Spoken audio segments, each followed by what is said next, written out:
Subscribe करी और bell icon को प्रेस करें ताकि हमारे नई आने वाली वीडियो आप तक आ जाए।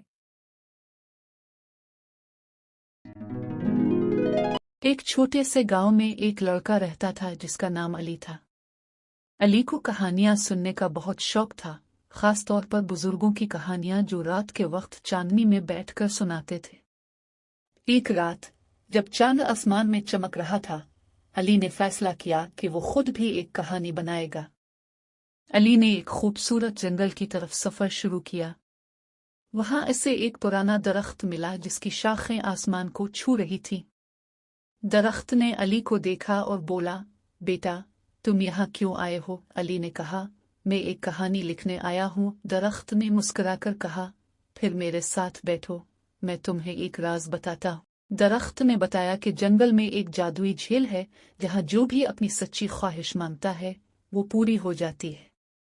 अली ने सोचा कि अगर वो इस झील तक पहुंच जाए तो अपनी कहानी को हकीकत में बदल सकता है।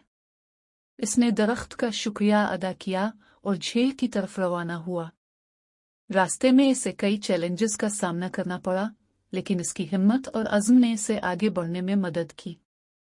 आखिरकार अली झील तक पहुंच गया। वहां उसने अपनी ख्वाहिश का इजहार किया कि वो एक ऐसी कहानी लिखना चाहता है जो सबको खुशी दे। झील ने चमकती हुई लहरों के साथ जवाब दिया और अली की आंखों के सामने एक शानदार कहानी की तस्वीर उभरी। वो वापस गांव आया और उसने अपनी कहानी सुनाई, जो सुनने वालों के दिलों में जादू बखेर गए। इस रात अली ने जान लिया कि कहानियां सिर्फ अल्फाज नहीं बल्कि ख्वाबों की ताबीर होती हैं।